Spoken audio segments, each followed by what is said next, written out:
So we're going to catch the ferry at Slima Strand, and when we set off we're going to veer right and go down round Manuel Island down to Taj Biesh, Masida, Pietà, and then back up the... My name is Debbie and I shall be your guide throughout this harbour cruise. As you know, we are going to cruise around the two main harbours in Malta, namely the Marsan Chateau Harbour and the Grand Harbour. The toilet facilities and the bar can be found on the lower deck. Guten Tag, meine Damen und Herren. Im Namen von Kapitän... Right, thank you, Debs. If there's anybody doing a commentary around here, it'll be me. Now, those are the boats that you can take a trip to Sicily on. We're going to have a look down the creek there towards the boatyard and yachting harbour or whatever it is.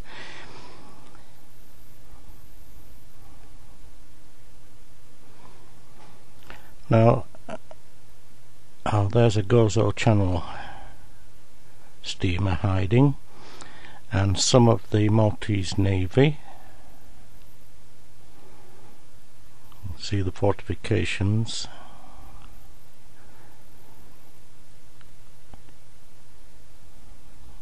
There's a nice view of the Anglican Church and the Carmelite Church with the dome.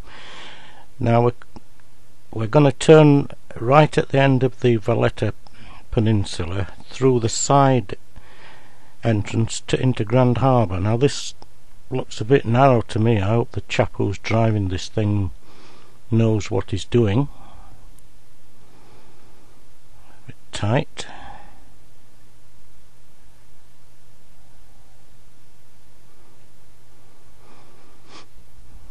Well, there we are.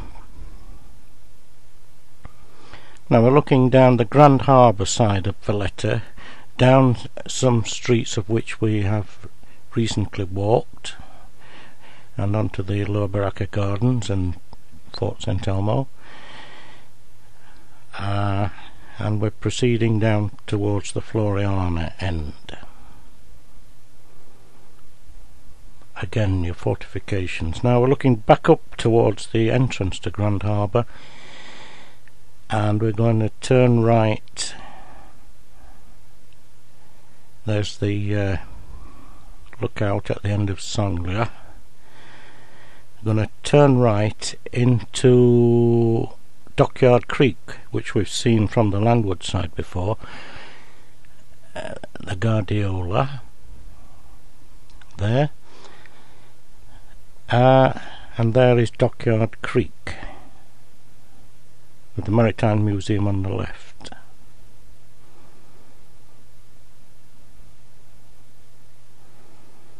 We saw St Lawrence's Church in Vittoriosa before, when we were stood at the side of Dockyard Creek, and we remarked upon this yacht marina.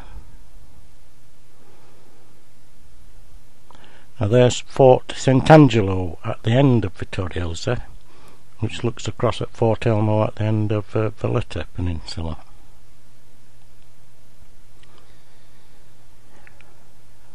This was the first home, of course, of the Knights in Malta when they took over. Now we're looking back up towards the entrance to Grand Harbour again, with the Siege Bell Memorial on the left, which we saw from the landward side, and we're going to come round now into Calcara Point.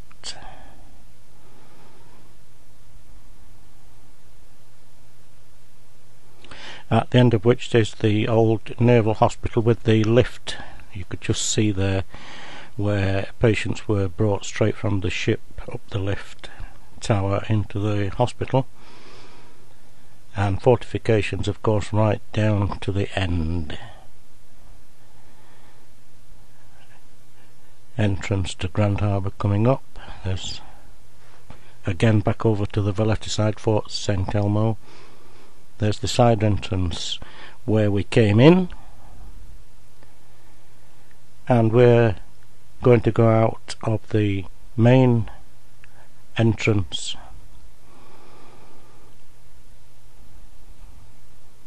into the Mediterranean.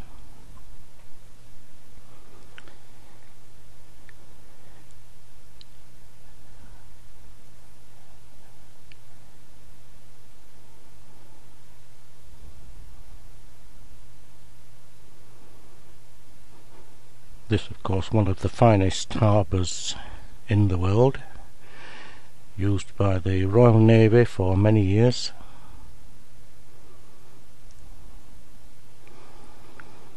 And we are now out in the Mediterranean.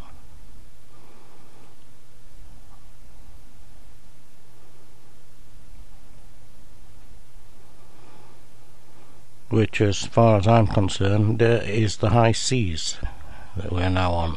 But fortunately we're going now to turn left back into Marsan-Chateau Harbour. We've got Sliema on our right, or starboard as we sailors say.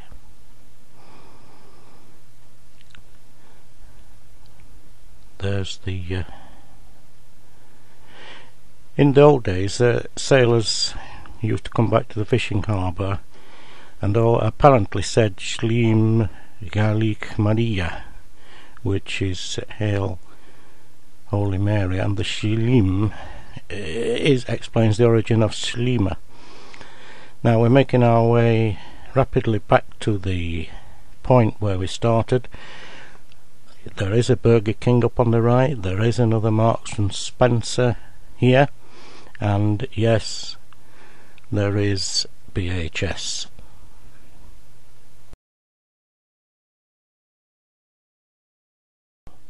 Dockyard Creek lies between Sanglia and Vittoriosa, those two fingers which point across Grand Harbour towards Valletta.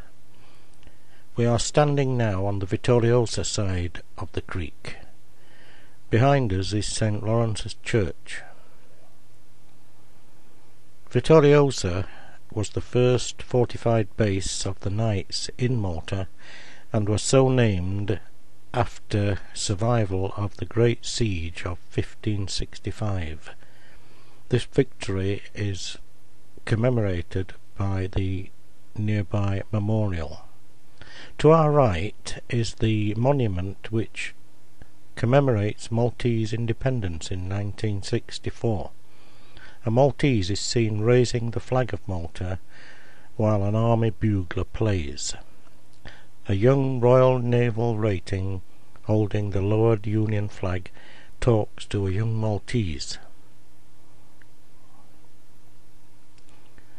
Whilst evidence still remains of the Royal Naval presence, the creek is being steadily transformed into a boat and yacht marina. Tourism is now Malta's principal industry and earns about a quarter of the national income. Deep beneath those massive fortifications which protect Valletta from landward attack are the Lascaris war rooms. Here, during World War II, when Malta was under constant attack, the invasion of Sicily, Operation Husky, was planned and then controlled.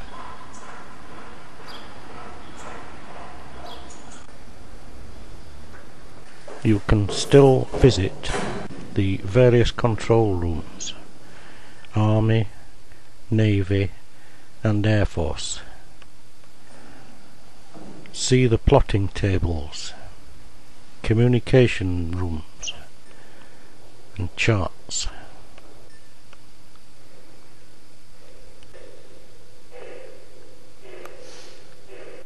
Visit the rooms where the leaders of the various armed services worked.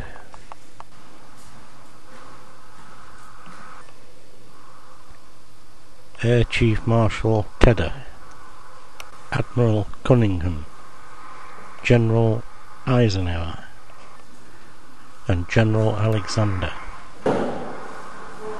even down here you can still hear the bombs exploding up above. Malta played such a vital part in the war and took such a hammering that the entire island was awarded the George Cross, which I'm pleased to say is still proudly emblazoned on the Malta flag.